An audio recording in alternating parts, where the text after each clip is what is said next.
Shalom, salam sejahtera, salam kebajikan rahayu. Baik, selamat siang Bapak Ibu semua. Yang saya hormati Ibu Kepala Sekolah selaku pimpinan di SD Negeri 11 Kedungan beserta Bapak Ibu guru semua yang saya banggakan. Pada hari ini saya akan mendefinisikan tentang budaya positif. Ya, mungkin di sini pernah Bapak Ibu semua mengenal tentang budaya positif? Ya, pastinya. Ya, sebelum kegiatan saya akan mulai, saya minta untuk Ibu Kepala Sekolah memberikan 1 atau 2 patah kata nih Bu, sambutan untuk memotivasi saya di sini sebagai pembicara. Nih. Silakan. Ya, kali kedua saya tampil lagi.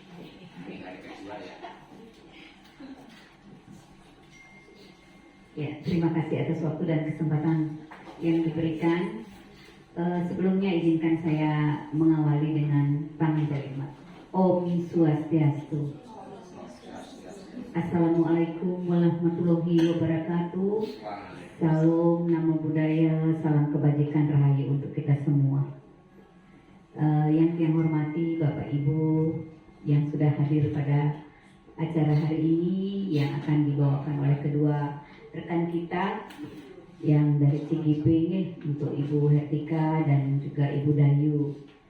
Saya dan teman-teman tak henti-hentinya memberikan dukungan sepenuhnya untuk kebaikan kita semua tentunya ya, yang muaranya adalah layanan terbaik untuk anak didik kita ke depannya seperti itu. Nah, komunitas belajar seperti yang sudah kita ketahui bahwa merupakan ajang, merupakan wadah, merupakan tempat berbagi untuk kita mengasah semua kemampuan kita, mengasah kompetensi, belajar bersama, saling berbagi praktik baik. Itulah yang nanti akan kita lakukan di tengah-tengah komunitas belajar kita. Sebelumnya izinkan saya menyampaikan yel-yel kombel kita. Geloramu membara. Sekali lagi, geloramu membara. Iya, bukan sekedar hanya yel-yel, tapi di sana ada kalimat yang sangat mengedukasi kita. Gerakan tolak pembelajaran bermutu. Untuk itu saya tidak henti-hentinya meminta kepada kedua rekan kita yang kita sudah percayakan kepada mereka berdua untuk nanti sering mengedukasi kita untuk memberikan edukasi yang sudah diberikan oleh CGP oleh Balai Penggerak ya, tentunya akan banyak sekali nanti manfaatnya sesuai dengan moto mereka, bergerak, tergerak, dan menggerakkan kami semua untuk ke hal yang lebih baik. Sekian dari saya, yang akhiri dengan Paramasanti. Om Santi Santi Santi Om. Wassalamualaikum warahmatullahi wabarakatuh. Salam nama budaya rahayu untuk kita semua. Waktu dan tempat saya kembalikan. Terima kasih.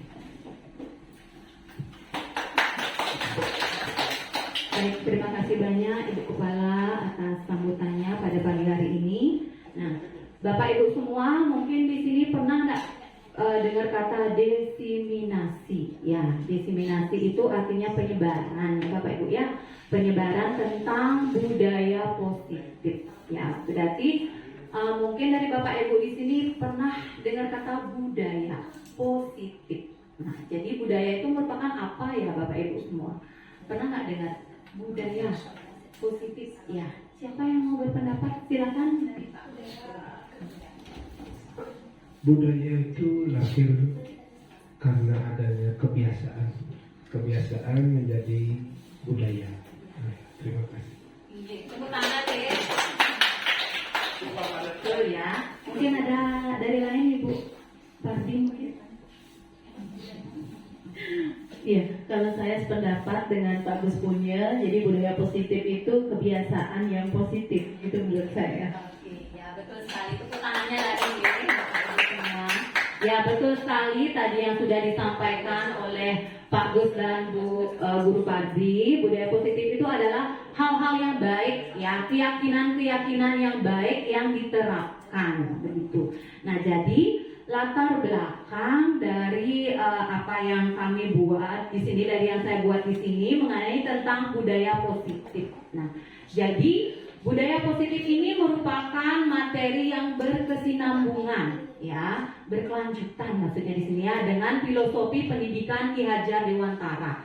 Jadi dari dulu Ki Hajar Dewantara ini sampai sekarang, dari zaman sebelum penjajahan sampai sekarang, zaman abad 21 ini dibilang generasi Z, ya, masih menggunakan filosofi pendidikan menurut Ki Hajar Dewantara. Karena filosofinya ini sangat berguna Bapak Ibu ya. Meskipun anak itu cerdas sekali, dia pintar sekali, tapi karakternya kurang, itu juga kurang baik nih Bapak Ibu nih. Jadi di sini Ki Hajar Dewantara ini mampu dia menerapkan ya filosofi-filosofi yang bermanfaat untuk pendidikan kita terutama di Indonesia. Jadi di mana tujuan pendidikan ini adalah menuntut segala kekuatan kodrat yang ada pada anak. Nah, jadi anak itu memiliki berapa kodrat yang harus dipenuhi Bapak Ibu? Yang kemarin sampaikan ada 2 ya. Kodrat alam dan kodrat zaman. Ya, jadi kita di sini sebagai pendidik kita harus tahu Bapak Ibu semua ya, kita harus penuhi kodrat alam itu bakat yang dimiliki oleh anak-anak itu ya. Kita harus mampu kembangkan, sedangkan kodrat zaman itu kemajuan teknologi Bapak Ibu. Ya, jadi sedikit kita kurang lebihnya kita sebagai guru ya, mungkin guru yang senior juga memahami materi-materi yang lebih disampaikan oleh penguatan-penguatan dari zaman dahulu yang diterapkan sampai sekarang itu sangat luar biasa juga ya. Di samping juga anak-anak muda sekarang, mungkin guru-guru yang muda juga kemampuannya di bidang IT, teknologi yang mungkin sebagai penuntun guru-guru senior pada zaman sekarang ini, di mana kita tuh harus saling berkolaborasi ya, bukan hanya pintar-pintar sendiri seperti itu ya Bapak Ibu semua. Nah, jadi untuk mencapai keselamatan dan kebahagiaan setinggi-tingginya yang merujuk pada merdeka belajar. Nah, sekolah harus menjadi lingkungan yang menyenangkan ya. Kita harus membuat suasana belajar itu menyenangkan ya. Jangan membuat suasana itu gaduh jadi anak-anak itu takut untuk sekolah ya. Jadi kita buat dulu suasananya gimana itu happy.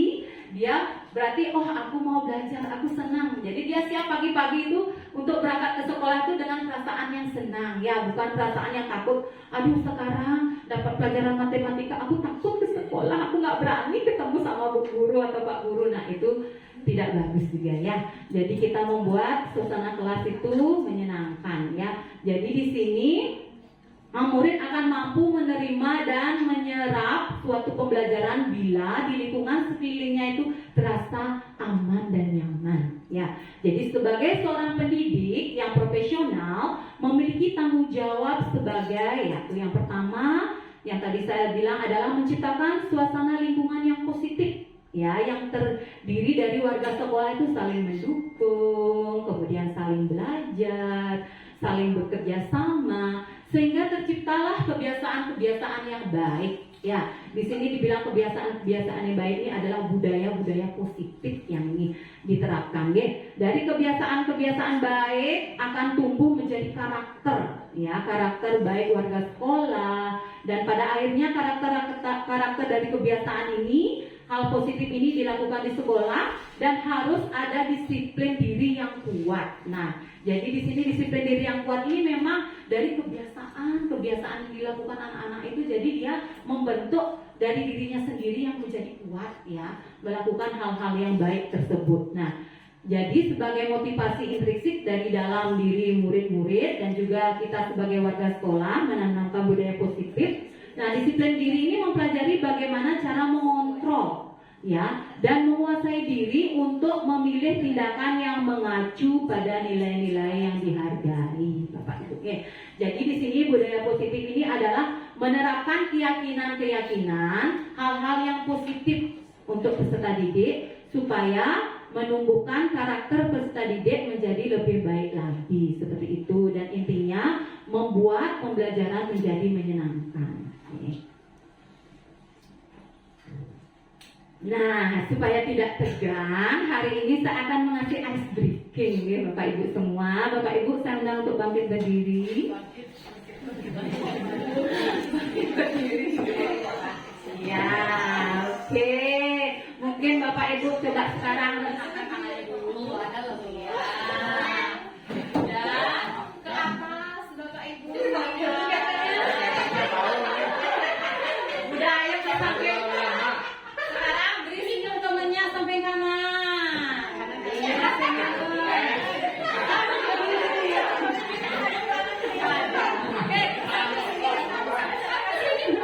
jangan sampai cium-ciuman ya, bahaya ya. Oke, ya sekarang keluarkan telunjuknya Bapak Ibu. Bapak Ibu punya telunjuk? Ada yang punya telunjuk? Mungkin ketinggalan di rumah ada telunjuknya? Oke, ya. Ada yang di sini punya telunjuk lebih dari 2? Ada? Oh tidak. Oh ya, semua. Ini semua. Ini semua. Oh semua. Oh berarti Bapak ini sejak prosesnya ya. Ya, Cepat. ya. Ya kan dari mulutnya. Masa terpal semua. Oke, ya. Sekarang kita gerakan dari telunjuk kita dulu Bapak Ibu semuanya. Atas, atas, bawah, bawah. Atas, atas, bawah, bawah. Kanan, kanan, kiri, kiri. Kanan, kanan, kiri, kiri. Puter sambil bergoyang Bapak Ibu.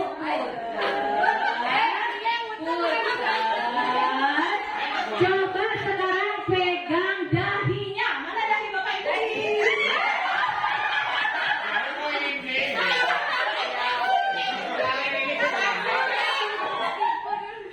Tadi saya lihat Bapak gurunya ada pegang dahinya di sini. Ya, jadi pindah dahinya dari atas ke bawah. Oke, terima kasih Bapak Ibu semua. Yang bersemangat pada pagi hari ini ya, silakan duduk. Saya sebenarnya yang salah saya suruh nyanyi ya, karena gimana Bapak mau nyanyi? Oh nyanyi.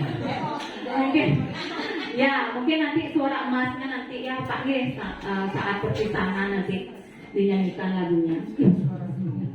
Oke, Bapak Ibu semua. Di sini ada perubahan paradigma belajar ya. Paradigma belajar ini sesuai dengan teori Dr. William Glasser ya, melalui choice theory.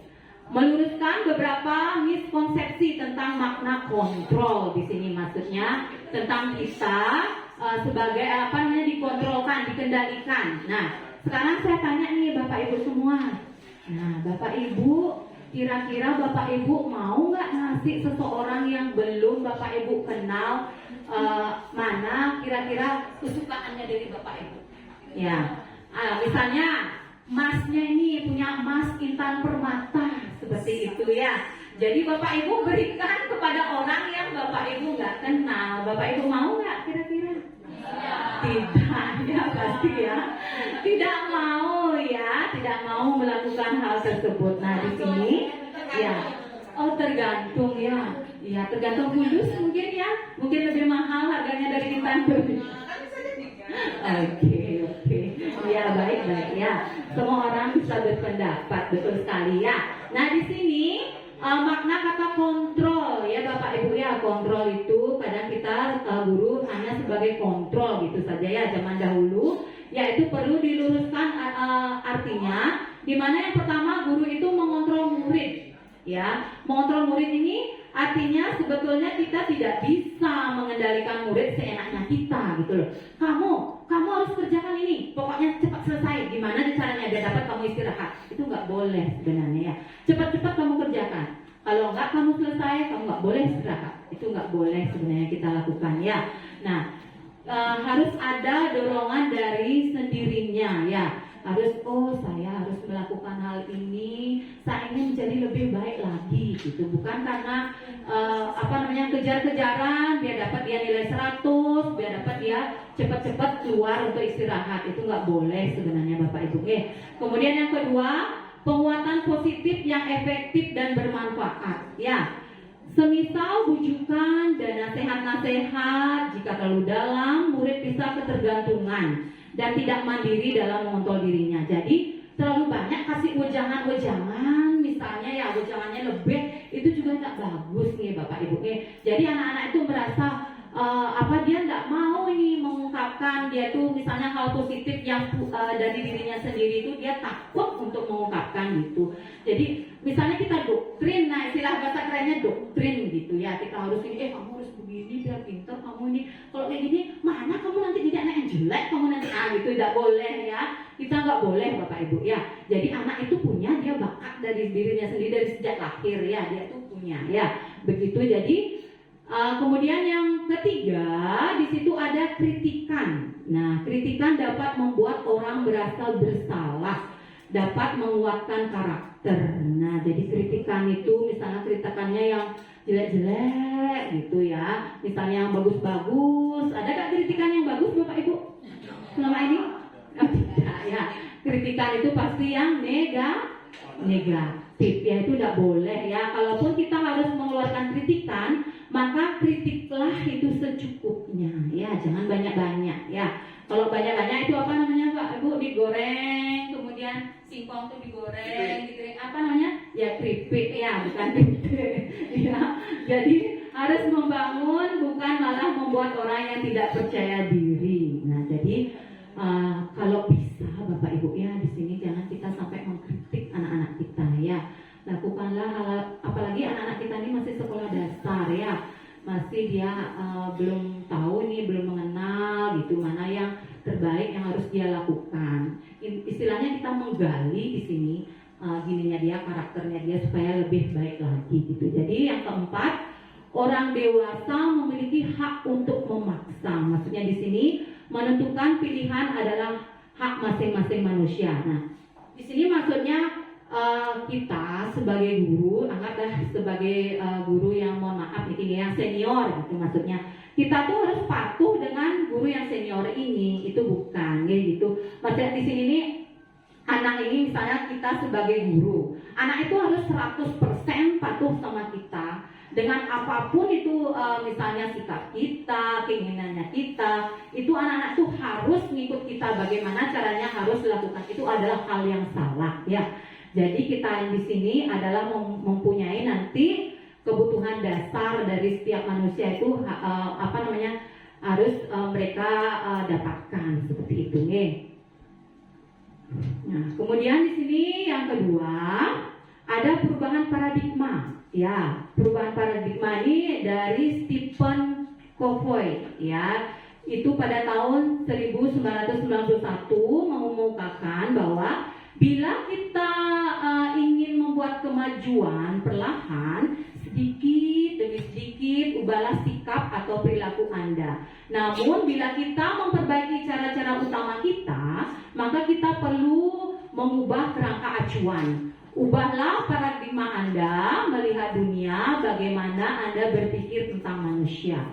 Ubahlah paradigma Anda, skema, pemahaman, dan penjelasan aspek-aspek tertentu dengan realitas. Nah, di sini maksudnya ya kita menerapkan hal-hal yang positif dengan kemajuan-kemajuan yang positif yang kita lakukan sebagai pendidik dengan cara perlahan-lahan ya. Jangan langsung drastis kita lakukan, itu juga salah. Nah, sekarang bisakah kita mengontrol seseorang? Nah, di sini ada kata stimulus respon dan teori kontrol. Nah, kita lihat dulu yang pertama. Yang pertama dari stimulus respon. Kita mencoba mengubah orang agar berpandangan sama dengan kita, karena sesuai dengan keinginan kita. Jadi, sedangkan pada teori kontrol, kita berusaha memahami pandangan orang lain tentang dunia.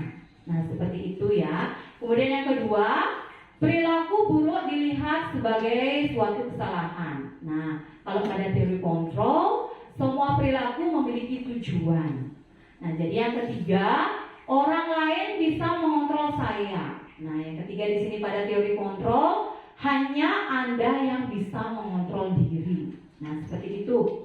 Kemudian yang keempat, saya bisa mengontrol orang lain. Kemudian pada teori kontrol, Anda tidak bisa mengontrol orang lain. Nah, kemudian yang kelima, pemaksaan ada pada saat bujukan gagalan. Kemudian pada teori kontrol, kolaborasi dan konsensus menciptakan pilihan-pilihan yang baru. Nah, jadi di sini Bapak Ibu kriteria yang stimulus respon atau teori kontrol di sini Bapak Ibu. Nah, ada tentang stimulus respon, bagaimana kita mengontrol seseorang, bagaimana? Oh, siapa yang di sini kira-kira yang stimulus respon? Ada? Ya mungkin kita mencoba orang agar berpandangan sama kita, gitu ada? Ada ya. Kita bukan orang yang munafik. Kita juga bukan orang yang munafik ya Bapak Ibu ya, betul ya. Berarti antara salah satu ini kita pernah lakukan, ya. Baik, nanti Ibu-ibu, Bapak Ibu akan paham lebih lanjut mengenai tentang disiplin positif. Nah sekarang tentang kebutuhan dasar manusia, Bapak Ibu ya. Nah di sini ada 5 kebutuhan dasar manusia, Bapak Ibu ya. Bukan Bapak Ibu saja yang harus memiliki kebutuhan dasar ini ya. Anak-anak juga memiliki, setiap orang ya, baik orang tua ya, baik anak kecil, siapapun itu ya, Bapak Ibu ya, supaya Bapak Ibu terapkan bahwa semua orang itu ya, baik dia orang jahat, orang baik, orang apapun kelakuannya itu, dia tuh memang harus memiliki 5 kebutuhan dasar manusia ini ya. Yang pertama itu apa Bapak Ibu? Yang pertama bertahan hidup. Ada di sini Bapak Ibu yang tidak ingin bertahan hidup?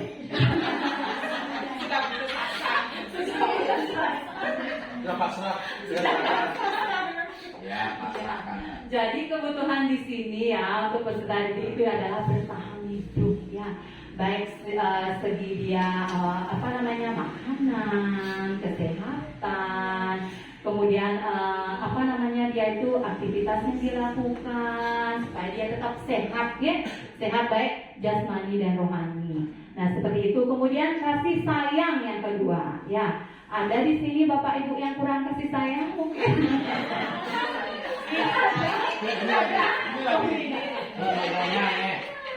Ya semua orang pasti punya keluarga ya, pasti saling menyayangi. Atau enggak ada di sini yang kelebihan kasih sayangnya mungkin bisa berbagi. Berbagi dong mau mati ya.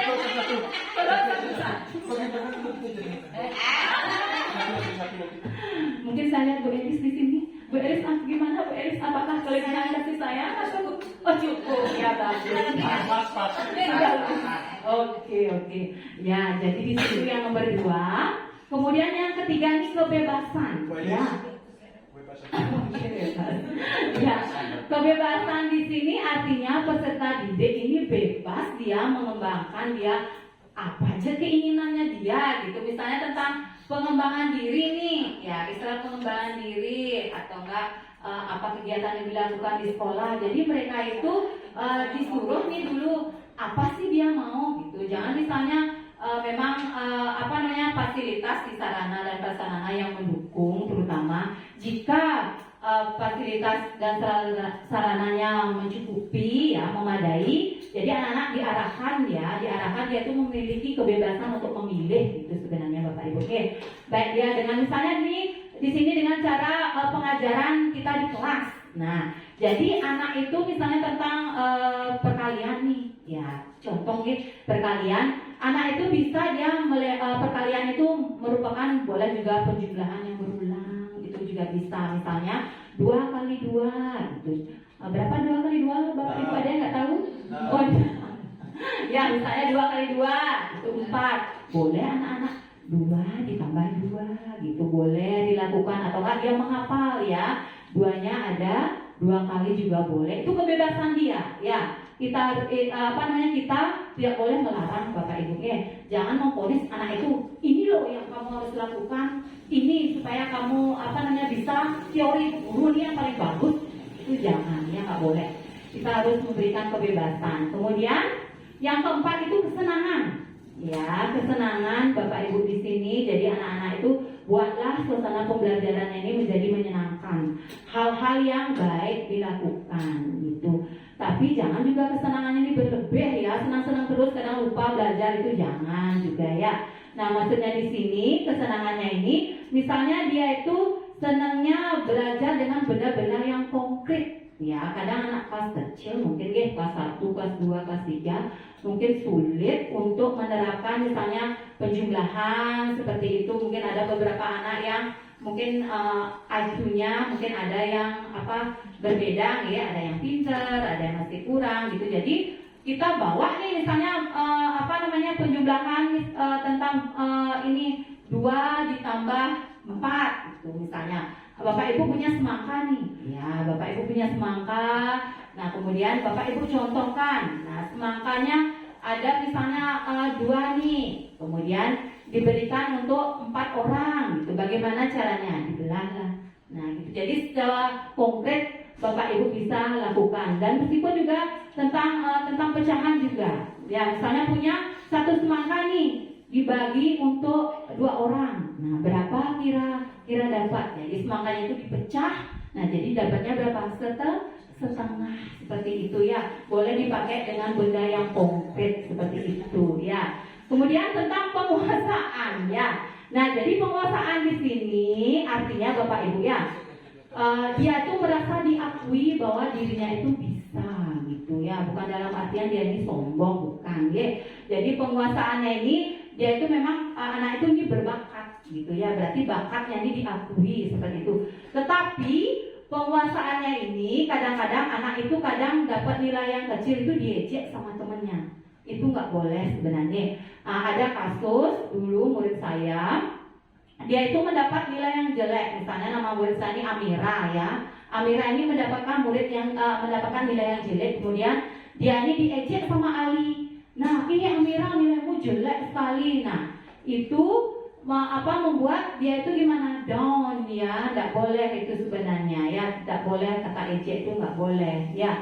Jadi penguasaan ini yang berbakat yang ini pun juga tidak boleh membanggakan diri ya, terlalu bangga sekali nggak boleh ya di sini. Tetapi anak ini sebenarnya itu memiliki kemampuan, bakatnya itu masing-masing itu berbeda ya Bapak Ibu.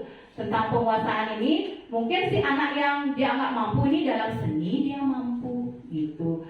Kemudian di anak yang matematika ini belum tentu dia berbakat dalam hal seni. Nah seperti penguasaan di sini, jadi mereka itu sama-sama ya, sama-sama dia berbakat seperti itu. Hargailah mereka gitu, supaya dia ini merasa Bapak Ibu merasa dikuatkan, merasa kebutuhan dasarnya itu dipenuhi seperti itu. Oke, nah sekarang disiplin ya Bapak Ibu ya. Apa sih itu disiplin? Mungkin Bapak Ibu di sini pernah dengar kata disiplin, atau enggak Bapak Ibu sudah menerapkan mungkin ya sama anak-anak, mungkin sudah menyampaikan apa itu disiplin. Bapak Ibu tahu apa itu disiplin? Nggak tahu ya. Mampu mengontrol diri. Ya gimana? Ya gimana? Ya, kalau menurut saya disiplin mungkin artinya lebih luas, mampu untuk mengontrol diri kita, memposisikan diri dan menempatkan diri kita. Oke, bagus sekali. Oke, terima kasih Bu Guru Eka, betul sekali yang disampaikannya. Disiplin itu. Kemudian ada yang lain? Ada yang lain Pak Ibu? Iya, silakan Pak Gus.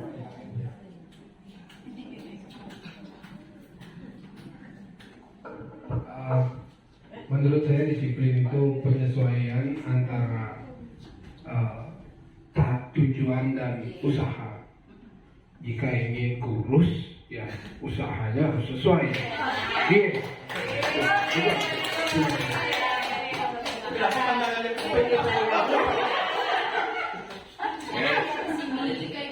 Oke, ya. Jadi, nah seperti apakah disiplin itu?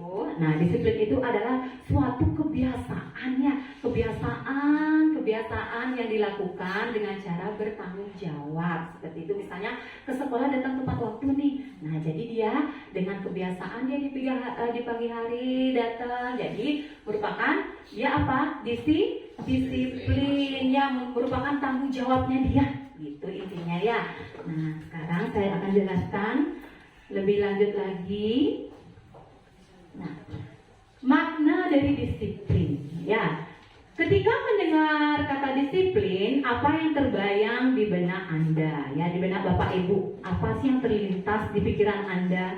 Kebanyakan orang akan menghubungkan kata disiplin itu dengan tata tertib ya, kemudian keteraturan, kepatuhan, peraturan. Nah, itu salah sebenarnya ya. Kemudian kata disiplin juga sering dihubungkan dengan hukuman ya. Padahal itu sungguh berbeda. Karena ya sesungguhnya disiplin positif itu tidak harus dengan memberikan hukuman. Justru itu adalah salah satu alternatif terakhir dan bila perlu tidak digunakan sama sekali. Jadi hukuman itu nggak boleh sebenarnya digunakan sama sekali. Ya. Nah dalam budaya kita makna kata disiplin dimaknai menjadi sesuatu yang dilakukan seseorang pada orang lain untuk mendapatkan kepatuhan. Ya. Misalnya orang lain ini membuat suatu aturan yang harus dipatuhi untuk semua orang, itu juga salah. Ya. Jadi kita cenderung menghubungkan kata disiplin ini dengan ketidaknyamanan. Jadi Bapak pendidikan kita, Bapak Ki Hajar Dewantara ini menyatakan bahwa di mana ada kemerdekaan, disitulah harus ada disiplin yang kuat. Jadi disiplin ini bersifat self disiplin, yaitu artinya kita sendiri yang mewajibkan kita dengan sekeras-kerasnya, tetapi itu sama saja sebab jikalau kita tidak cakap melakukan atau self disiplin ini, wajiblah penguasa lain mendisiplinkan kita. Dan peraturan demikian itulah harus ada di dalam suasana yang merdeka. Ini menurut Ki Hajar Dewantara. Ya, pada tahun 2013 dan dicetak bukunya ini pada halaman 470. Nah, disiplin kata disiplin menurut Ki Hajar Dewantara itu bahwa untuk mencapai kemerdekaan atau dalam konteks pendidikan kita saat ini untuk menciptakan murid yang merdeka. Syarat utama adalah harus ada disiplin yang kuat. Jadi disiplin dimaksudkan di sini ya menurut Ki Hajar Dewantara itu disiplin diri ya dari dirinya sendiri yang memiliki motivasi internal ya. Jika kita tidak memiliki motivasi internal dari dalam maka kita memerlukan pihak lain mendisiplinkan kita. Nah jadi orang ini tidak ada nih niatnya untuk disiplin. Nah, boleh orang lain sebenarnya menggerakkan untuk dia disiplin. Jika orang ini sama sekali dari internalnya itu tidak memiliki, maksudnya bodo amat, aku nggak peduli. Nah, itu boleh sih kita gunakan ya. Tetapi kita juga harus memberikan mereka itu dari dirinya sendiri, keinginannya sendiri gitu, maunya seperti apa nih. Jadi kesepakatan di sini nantinya kita harus buat. Nah, berikutnya. Nah, sekarang ada pertanyaan nih Bapak Ibu. Ya, Bapak Ibu cukup jawab setuju atau tidak setuju. Nah, yang pertama, hukuman di sekolah dapat mendisiplinkan anak. Betul nggak Bapak Ibu? Iya, tidak pintar sekali Bapak Ibu semua. Kemudian pemberian hukuman dengan hal positif seperti membaca nih, dia terlambat nih datang ke sekolah, dia suruh membaca, kemudian membersihkan halaman sekolah, dapat meningkatkan disiplin anak, Bapak Ibu? Tidak, ada yang jawab ya dan tidak. Ya. Oke, setuju. Oke, iya baik Bapak Ibu. Kemudian yang ketiga, memberi penghargaan dapat meningkatkan motivasi belajar anak. Nah, gimana menurut Bapak Ibu nih? Memberi penghargaan dapat meningkatkan motivasi belajar anak. Nah, misalnya ada perankingan itu loh, hadiah. Gitu. Misalnya dia pintar, dikasih penghargaan, gitu, dikasih hadiah. Bagaimana menurut Bapak Ibu? Ayo jawab sejujur-jujurnya ini Bapak Ibu. Setuju? Setuju. Ya, gimana Ibu? Ya, kalau menurut Tiang, semua orang itu senang jika diberikan penghargaan, termasuk juga anak-anak untuk memotivasi diri mereka belajar. Jadi Tiang setuju kalau memang setiap anak itu butuh penghargaan dan diberi penghargaan untuk memotivasi belajarnya seperti ini tapi mungkin nanti dari segi lain dinilai seperti apa. Baik Ibu, terima kasih Ibu Kepala atas masukannya. Mungkin ada yang lain, Bapak Ibu yang lain? Setuju atau gimana? Ada yang setuju, ada yang tidak. Ya, nanti saya akan luruskan nih Bapak Ibu yang mengenai penghargaan ini. Ya. Kemudian yang keempat, membuat anak merasa bersalah, memberi dampak yang lebih ringan dibandingkan dengan menghukum. Nah, bagaimana Bapak Ibu? Apakah Bapak Ibu setuju membuat anak ini merasa bersalah, kemudian pada akhirnya memberi dampak yang lebih ringan dibandingkan dengan menghukum ini loh kamu salah gini ya, terus dibilang salah terus itu apakah seperti itu Bapak Ibu setuju nggak dibandingkan dengan menghukum? Iya, ada yang tidak setuju dan ada yang setuju. Oke, baik, nanti akan ya. Oke, nanti akan saya luruskan ya Bapak Ibu semua. Nah, sekarang itu tentang motivasi perilaku manusia. Nah, jadi ini menurut Dian Gosen dalam bukunya Restructuring the School Discipline ya. Jadi menyatakan ada 3 motivasi perilaku manusia, yaitu yang pertama untuk menghindari ketidaknyamanan atau hukuman. Ya, di sini maksudnya adalah tingkat terendah dari motivasi perilaku manusia. Biasanya orang yang motivasi perilakunya untuk menghindari hukuman dan ketidaknyamanan akan bertanya, apa yang akan terjadi apabila saya tidak melakukannya. Nah, jadi kadang kita di sini ini anak-anak itu, oh kamu tidak melakukan piket nih, gitu. Jadi kamu nanti paling belakang masuk kelas, gitu. Seperti itu ya. Jadi untuk dia tidak supaya dia tidak belakang masuk kelas, jadi kita nih ngasih hukuman, kamu harus datang lebih pagi nih, harus mengerjakan piket dengan baik. Jadi kita ini sebagai memberi dia peraturan gitu. Kalau dia nggak melakukan itu, kamu berhak dihukum. Nah, seperti itu ya. Yang kedua, untuk mendapatkan imbalan. Nah, imbalan atau penghargaan dari orang lain. Satu tingkat di atas motivasi yang pertama, di sini orang berperilaku untuk mendapatkan imbalan dan penghargaan dari orang lain. Orang dengan motivasi ini akan bertanya, apa yang saya akan dapatkan apabila saya melakukannya. Seperti itu maksudnya tentang hukumannya ini ya, berupa imbalan yang harus dia terima. Nah, yang kemudian yang ketiga, untuk menjadi orang yang mereka inginkan dan menghargai diri sendiri dengan nilai-nilai yang mereka percaya. Orang dengan motivasi ini akan bertanya, akan menjadi orang yang seperti apa dia lakukan apabila saya melakukannya.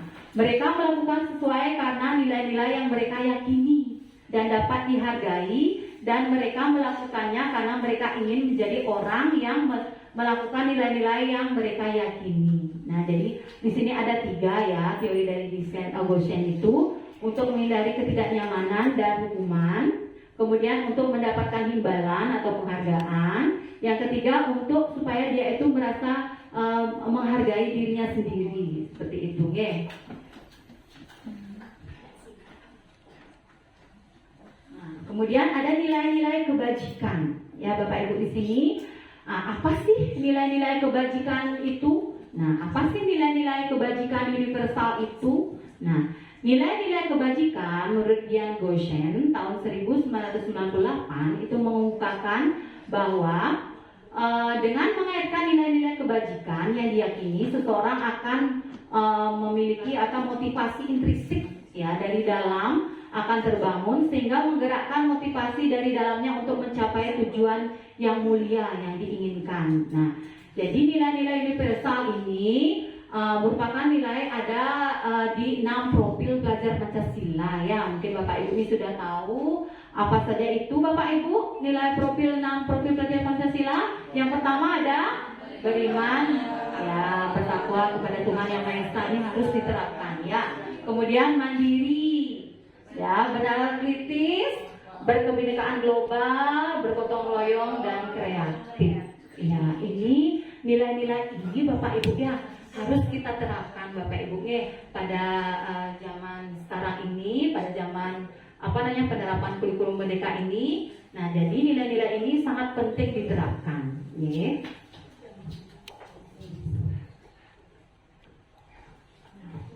Kemudian nilai-nilai kebajikan. Nah, seperti apa sih nilai-nilai kebajikan universal itu? Kemudian ini menurut IBO Primary Years Program PIP Sikap Murid ya.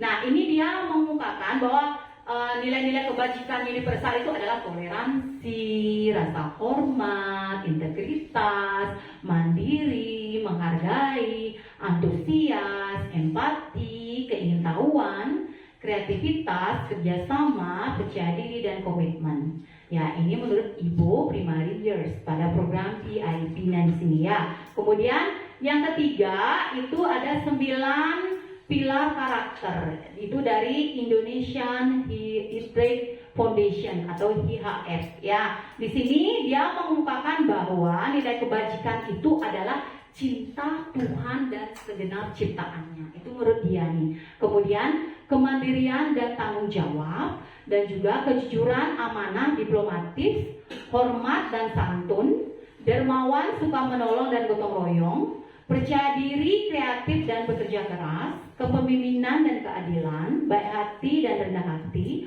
toleransi, kedamaian dan kesatuan. Nah, Bapak Ibu, kira-kira dari pendapat yang pertama itu profil pelajar Pancasila dari Ki Hajar Dewantara. Kemudian yang kedua ini dari Ibu Primary Years Program PIP ini. Kemudian yang ketiga ini nilai universal ini dari Indonesia Direct Foundation atau IHF. Nah, kira-kira yang mana sesuai nih Bapak Ibu dari nilai-nilai kebajikan universal yang diterapkan ini menurut Bapak Ibu yang mana sih yang kira-kira kita bagus terapkan sama anak-anak? Yang mana? Yang pertama, yang kedua, yang ketiga Bapak Ibu? Yang pertama ini dari Dian Gosen, sama juga dari penerapan dari Ki Hajar Dewantara seperti ini ya. Nanti Bapak Ibu bisa simpan dulu ungkap ininya Bapak Ibu ya, jawabannya ya, masa di akhir nanti Bapak Ibu bisa ini kemukakan ya. Kemudian hukuman ya, konsekuensi dan restitusi ya Bapak Ibu ya. Apa sih itu restitusi? Nah, apa sih itu konsekuensi? Seperti itu nanti ya yang akan saya jelaskan.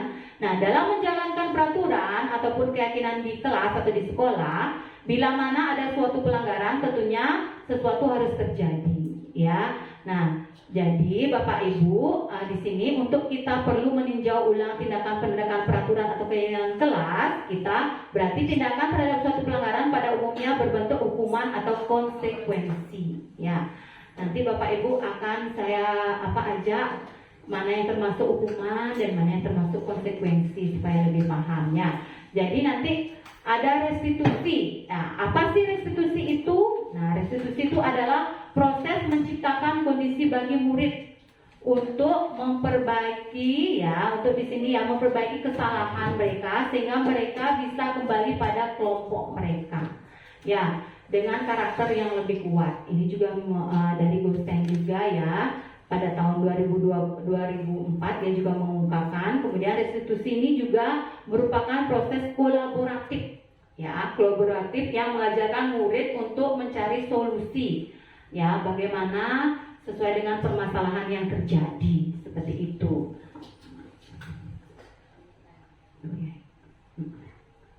Kemudian di sini ada hukuman dan konsekuensi ya Bapak Ibu. Nah, seperti apa hukuman itu, kemudian konsekuensi seperti apa, restitusi juga. Ya, oke.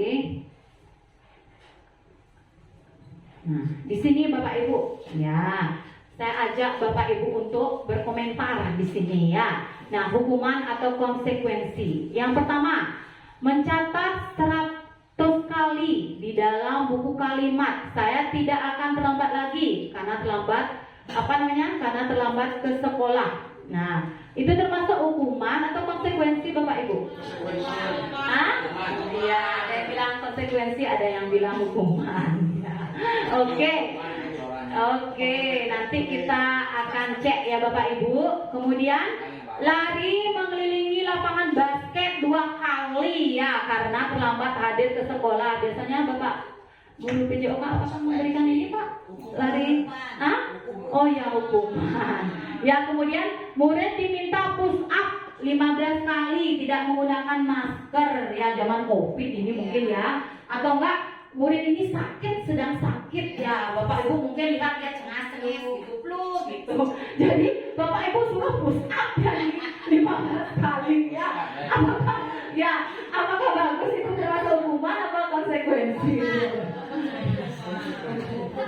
Oke ya, menggantikan kertas tugas teman yang telah dicoret-coret. Ini ada temannya jahil dicoret-coret ya, digantikan apakah hukuman? Ya, oke, konsekuensi. Kemudian membersihkan tumpahan air di meja tulis karena tersenggol saat belajar. Nah, bagaimana Bapak Ibu? Ya, konsekuensi. Kemudian meminta murid tidak mengenakan sepatu seharian. Ini dia tidak mengenakan sepatu di sekolah karena tidak mengenakan sepatu hitam. Ya, dia memakai sepatu putih ini atau sepatu warna yang lain. Jadi Bapak Ibu seharian ini mau kembiang nggak pakai sepatu. Ya, itu konsekuensi apa hukuman? Oke, baik Bapak Ibu kita lihat di sini. Nah, itu yang pertama. Ya, pertama itu adalah hukuman, Bapak Ibu. Ya, mengapa hukuman? Karena menyuruh siswa itu sampai mencatat 100 kali. Coba Bapak Ibu disuruh mencatat 100 kali gimana? Mau Bapak Ibu? Enggak ya. Nah, itu juga salah, itu hukuman ya. Kemudian lari, apalagi lari ya Bapak Ibu ya. Lari 1 kali aja sudah ya ngos-ngosan, apalagi 2 kali ya termasuk hukuman. Kemudian apalagi ini lagi ya Bapak Ibu ya, sampai kita nggak berkemanusiaan rasanya ya, disuruh push up 15 kali gara-gara nggak pakai masker ya, itu juga hukuman ya Bapak Ibu. Kemudian menggantikan kertas, ini termasuk konsekuensi. Kemudian membersihkan tumpahan air di atas meja, ini juga termasuk konsekuensi. Nah, dan juga yang terakhir ini termasuk hukuman ya, apalagi sampai seharian disuruh anaknya nggak pakai sepatu, itu tidak bagus. Nah, kemudian dihukum oleh penghargaan. Nah, seperti tadi ya, dia mendapatkan reward itu Bapak Ibu. Ya, saat kita berulang kali menjanjikan hadiah kepada anak, ya, agar anak berperilaku bertanggung jawab, atau kepada seorang murid agar mereka tuh mau mempelajari sesuatu hal yang baru. Ya, pada intinya di sini Bapak Ibu ya, misalnya anak itu mendapatkan ranking 1 nih, ya ranking 1. Karena kenapa? Nah, dia dapat ranking 1 pasti dia mendapat hadiah nanti.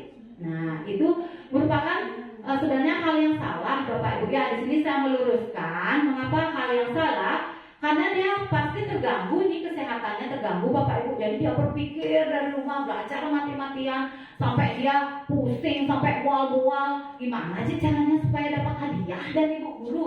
Juara 1 supaya saya dapat piala. Nah, seperti itu. Jadi dia tuh pasti dengan keras ya Bapak Ibu ya. Nah, di sini maksudnya hadiah ini ya bukan dari dirinya sendiri. Ya, bukan darinya sendiri, karena dia ingin itu mendapatkan piala atau penghargaan dari Bapak Ibu guru yang diberikan di sekolah. Jadi anak-anak ini pada intinya tidak ada anak yang bodoh Bapak Ibu ya. Di sini anak ini kita lakukan itu adalah mengembangkan mendikat dan minatnya ya. Intinya dia ini punya kebiasaan gitu Bapak Ibu. Ya, misalnya dia ini bisa dalam hal dia menari nih ya. Jadi dia suatu saat nanti menjadi penari yang terkenal gitu dari dirinya sendiri, bukan dengan ilmu yang membuat dia itu tersiksa, dia sampai belajar sampai muntah-muntah, sampai dia sakit gitu, supaya dia mendapatkan ranking yang 1, dapat hadiah yang besar. Nah, itu sebenarnya salah ya. Jadi belum dari dirinya sendiri ya. Jadi anak itu belum tentu kita cap anak itu bodoh karena dia nggak bisa ngapa-ngapain gitu. Enggak, pasti dia bisa. Bakatnya itu masih terpendam. Maka dari sini kita sebagai guru pahamilah kodrat alam yang dimiliki oleh peserta didik seperti itu ya, supaya hadiah itu tidak menjerumuskan. Nah, kemudian ada restitusi di sini Bapak Ibu ya. Nah, restitusi, di bawah ini adalah ciri-ciri restitusi yang membedakan dengan program disiplin lainnya ya. Nah, oke, saya lanjutkan. Nah, di sini ada 5 posisi kontrol Bapak Ibu.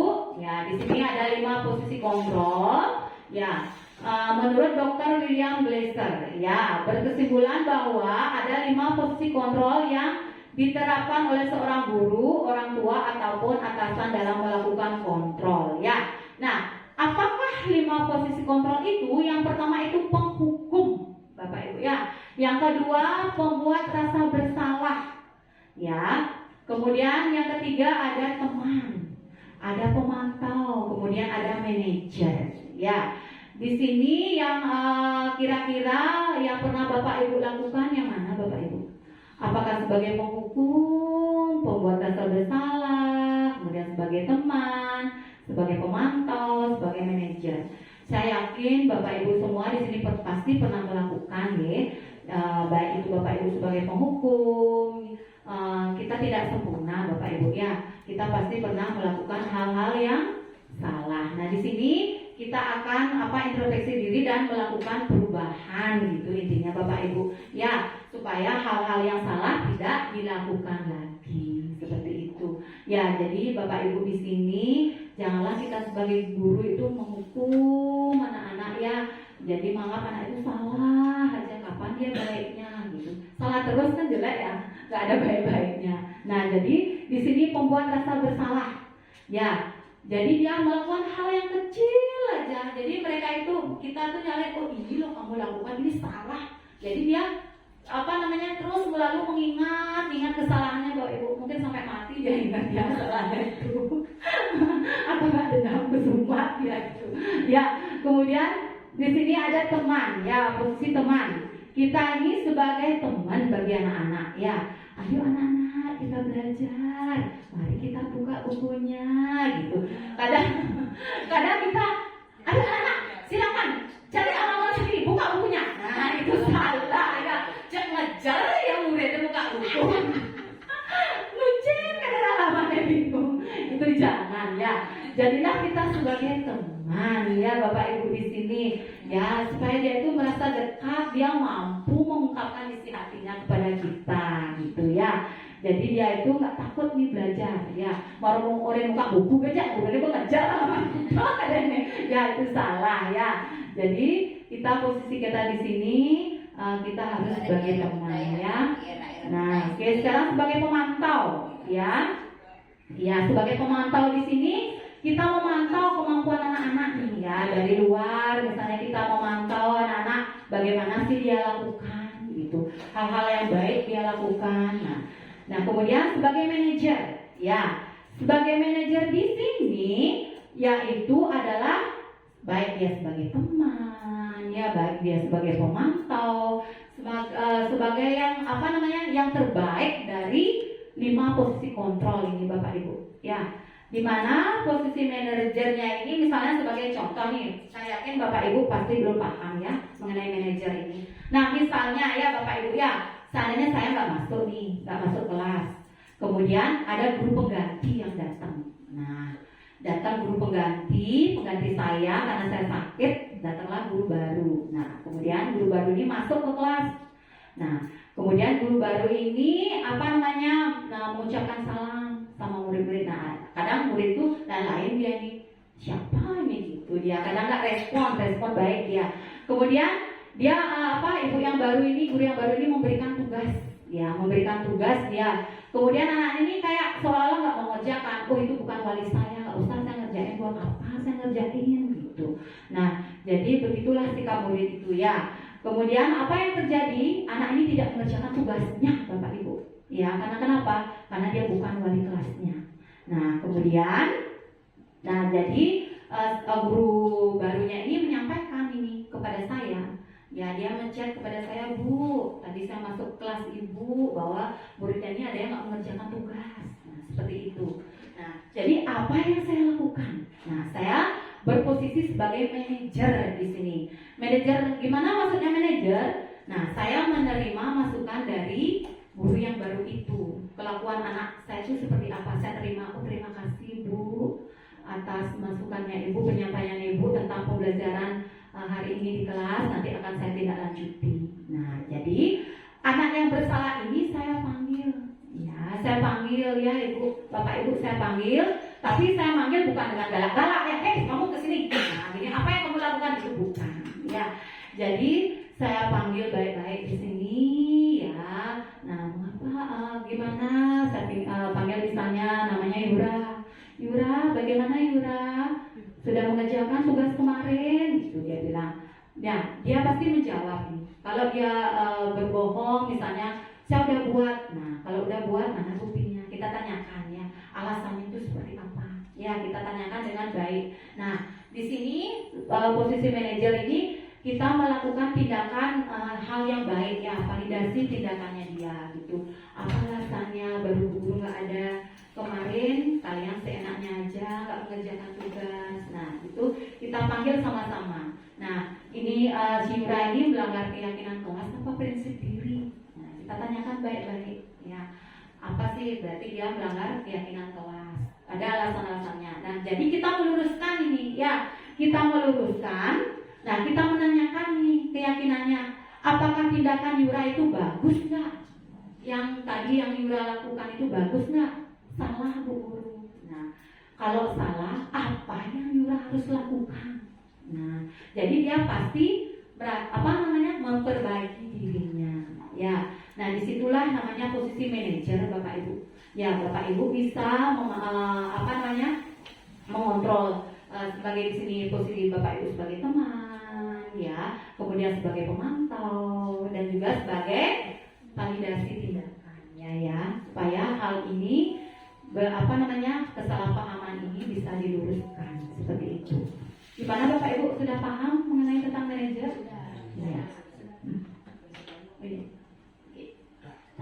Baik, di sini Bapak Ibu, saya akan jelaskan tentang segitiga restitusi. Nah, seperti apakah segitiga restitusi? Nah, segitiga restitusi adalah suatu proses dialog yang dijalankan oleh guru agar dapat menghasilkan murid yang mandiri dan bertanggung jawab. Nah, segitiga restitusi ini terdiri dari 3 tahap ya Bapak Ibu ya. Oke, yang pertama menstabilkan identitas ya.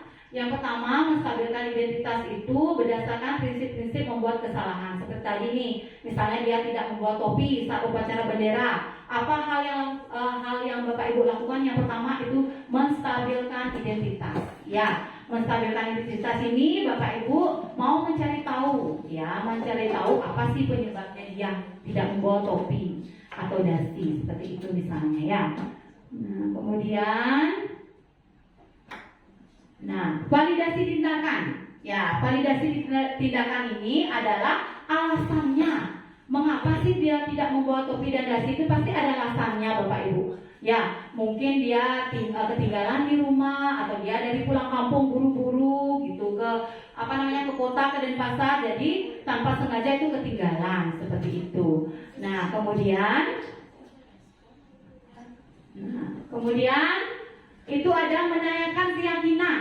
Nah, menanyakan keyakinan ini adalah apakah anak-anak itu sudah tahu nggak dia keyakinan apa yang dia lakukan, apakah sesuai dengan keyakinan kelas atau prinsipnya sendiri dengan sengaja dia tidak membawa topi dan dasi itu, apakah dia benar-benar lupa gitu. Seperti itu, menanyakan keyakinan ini seperti gambaran sebuah kelas yang ideal menurut Bapak Ibu atau tidak laku dari murid itu yang jelas itu apa yang harus disepakati bersama-sama dan apa yang harus tidak boleh dilakukan gitu, supaya intinya anak-anak ini yakin dengan yang dia lakukan gitu. Jadi pada intinya kita tidak boleh langsung memvonis anak itu bersalah gitu Bapak Ibu. Jadi kita harus terapkan ini. Yang pertama apa tadi yang harus kita terapkan Bapak Ibu jika ada anak melakukan hal yang salah?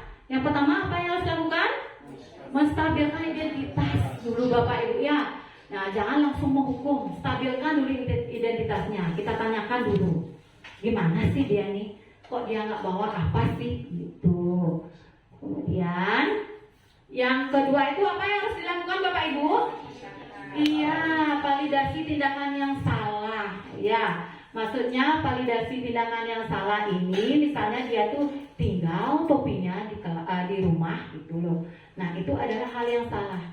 Jadi anak-anak harus siapkan diri dari rumah, bangunlah pagi hari dari rumah, gitu. Buatlah alarm seperti itu.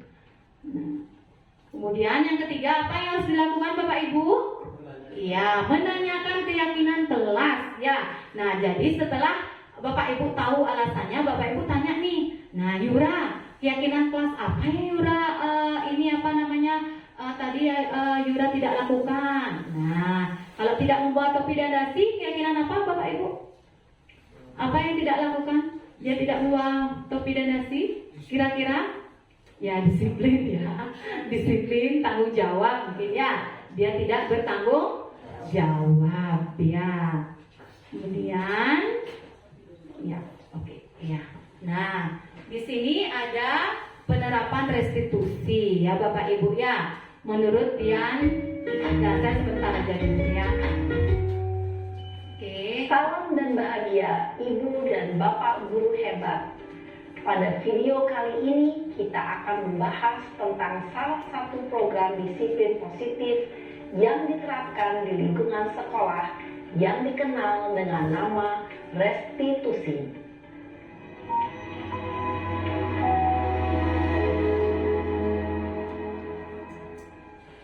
Restitusi dikembangkan oleh pakar pendidikan Diane Gosson berlandaskan pada teori kontrol Dr. William Glasser. Segitiga restitusi adalah suatu proses dialog yang dijalankan oleh guru atau orang tua agar dapat menghasilkan murid yang mandiri dan bertanggung jawab. Pada saat guru di posisi manajer, aspek yang dikembangkan pada murid adalah motivasi intrinsik, sehingga penanaman nilai-nilai kebajikan dapat tumbuh dan berkembang menjadi suatu kebiasaan positif yang akhirnya membentuk karakter murid. Proses dialog ini terdiri dari 3 langkah yang digambarkan pada ketiga sisi pada segitiga restitusi. Sisi pertama adalah menstabilkan identitas. Sisi yang kedua adalah validasi tindakan yang salah. Dan sisi yang ketiga adalah menanyakan keyakinan. Ibu dan Bapak guru, berikut ini akan ditunjukkan bagaimana seorang guru berada dalam posisi manajer menggunakan penerapan segitiga restitusi. Ya, baik Bapak Ibu, di sini saya sudah menjelaskan tentang kegiatan segitiga restitusi yang saya lakukan ya di kelas.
Seperti itu ya Bapak Ibu yang sudah saya lakukan. Jadi saya sudah melakukan dari ketiga tahap segitiga restitusi tersebut. Ya, jadi saya tidak langsung memvonis Bapak Ibu. Ya, jadi saya harus yang pertama menstabilkan identitas, kemudian validasi tindakan, kemudian saya melakukan keyakinan kelas yang diterapkan. Nah, di sini tentang keyakinan kelas, saya yakin Bapak Ibu guru semua pasti sudah ya menerapkan keyakinan kelas ya, yang sudah Bapak Ibu berikan di kelas. Nah, berikut supaya Bapak Ibu tidak salah paham mengenai tentang keyakinan kelas dan peraturan kelas ya. Nah, mengapa keyakinan kelas? Mengapa bukan peraturan kelas? Nah, keyakinan kelas ini adalah kesepakatan yang dibuat antara guru dan siswa. Ya, bukan hanya guru saja yang membuat Bapak Ibu. Jadi anak-anak itu harus diajak nih membuat keyakinan kelas. Nah, seperti juga sudah yang saya lakukan di kelas. Nah, ini prosedur pembuatan keyakinan kelas Bapak Ibu. Ya, harus kita ini harus sama-sama dengan murid lakukan, nggak boleh sendiri-sendiri. Ya. Nah, di sini pembentukan tentang keyakinan kelas. Ya. Nah, di sini ada 6 Bapak Ibu ya keyakinan kelas, dan juga saya yakin Bapak Ibu di sini juga sudah menerapkan dengan baik. Oke. Nah, ini Bapak Ibu kegiatan yang saya lakukan. Nah, yang pertama saya mengajak peserta didik ya. Nah, anak-anak, apa sih kegiatan yang anak-anak lakukan supaya anak-anak disiplin di dalam kelas. Jadi saya membagikan dua nih, ya. Jadi yang dilakukan dan yang tidak boleh dilakukan, ya. Yang dilakukan itu adalah hijau, warna hijau. Saya berikan dia stiker dan mereka itu harus di sini. Ya, hal yang dilakukan apa? Datang tepat waktu, jaga kebersihan kelas. Gitu. Jadi saya lakukan Bapak Ibu, ya. Anak-anak saya suruh di kelas itu melakukannya. Ya. Jadi sesudah mereka ini melakukan, kemudian saya membuat kesepakatan bersama. Ya. Jadi saya membuat kesepakatan bersama anak-anak.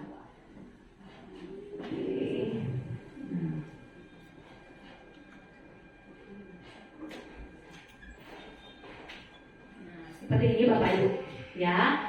Seperti ini yang saya lakukan. Jika anak-anak sudah mengungkapkan semua keyakinan-keyakinan menurut mereka itu benar, jadi di sini saya bersepakat nih sama anak-anak. Saya bersepakat mana kira-kira hal yang positif yang kita lakukan. Seperti tadi datang ke sekolah tepat waktu, ya. Yang tidak boleh dilakukan apa? Tidak boleh terlambat ke sekolah, seperti itu contohnya dan sebagainya, ya. Jadi di sini ayo Bapak Ibu ajak sama-sama anak-anak apa sih yang harus kita lakukan. Itu jangan kita menentukan aturan dengan diri sendiri aja, gitu. Meskipun dengan bahasanya mereka nggak apa-apa, gitu. Nah, seperti ini nih, ya, seperti ini Bapak Ibu, ya, masuk kelas tepat waktu, mendengarkan penjelasan guru, menjaga kelas tetap bersih dan rapi, bicara yang sopan dan baik, saling membantu, mengingatkan teman jika melakukan kesalahan, ya, dengan gaya bahasanya mereka, seperti itu Bapak Ibu, ya. Nah, jadi kesimpulan pada materi yang saya sampaikan tentang budaya positif adalah dalam penerapan program disiplin positif, hendaknya guru memiliki standar kepribadian profesional. Ya, di sini guru-guru itu harus memiliki kepribadian yang profesional dan sosial yang baik, di mana guru mampu merefleksikan dirinya dalam posisi kontrol saat ini. Ya, bagaimana perjalanan dirinya dengan Among, ya, seperti tadi yang saya sampaikan sebagai manajer, itu Bapak Ibu. Ya, ayo Bapak Ibu sama-sama. Ya, di sini Bapak Ibu gerakkanlah hati Bapak Ibu, ya, supaya kita merasa berada di posisi manajer, ya Bapak Ibu, ya, supaya kita benar-benar menuntun murid itu menjadi insan yang mandiri, ya Bapak Ibu, dan merasa merdeka dan bertanggung jawab sesuai dengan standar pendidikan nasional, ya. Nah, Bapak Ibu, sekian yang saya dapat sampaikan pada materi budaya positif pada hari ini. Nah, sebelum itu mungkin saya ingin Bapak Ibu di sini memberikan satu kata atau dua kata, ya, dari yang tadi. Mungkin ada sesuatu yang ingin disampaikan mengenai tadi pemaparan materi yang saya sampaikan. Mungkin kritik dan saran, ya, silahkan Bapak Ibu, saya terima dengan senang hati. Yang mana ini? Kalau materi mungkin terima kasih atas waktunya. Ini materinya juga bagus dan menarik. Tapi yang satu yang saya ingin banget tekankan di sini, bahwa anak-anak itu hanya dititip kepada guru dan waktu kita terbatas. Sebagai seorang guru memiliki waktu yang terbatas. Jadi menurut saya pendidikan itu tidak hanya formal di sekolah. Pendidikan itu juga ada di rumah dan di lingkungan belajarnya, di lingkungannya sendiri. Jadi kita tidak mungkin bisa memanajer anak sedemikian rupa dengan harapan yang sama. Tergantung, kalau kita mungkin menginginkan anak itu menjadi A, tapi kalau di rumah pendidikan seorang orang tua itu mungkin berbeda cara pandang kita sebagai seorang guru dengan orang tua. Mungkin orang tuanya mendidik dia menjadi anak C. Jadi kita tidak juga mampu untuk akan bisa masuk dengan semudah itu dengan teori dan aturan yang harus kita lakukan. Jadi kita maksimalkan di sekolah. Selebihnya itu juga tidak kalah penting, lingkungan dan keluarga sangat mendukung untuk kesuksesan anak tersebut. Ya. Setuju. Baik, terima kasih Bu Guru Eka atas penyampaiannya tentang apa yang saya sampaikan tadi. Semoga bermanfaat ya Bapak Ibu semua. Nah, baik Bapak Ibu, karena seiring waktu berjalan, saya mengucapkan terima kasih banyak ya Bapak Ibu ya. Ya, Om, Santi, Om. Assalamualaikum warahmatullahi wabarakatuh. Shalom, salam sejahtera untuk kita semua. Tepuk tangan.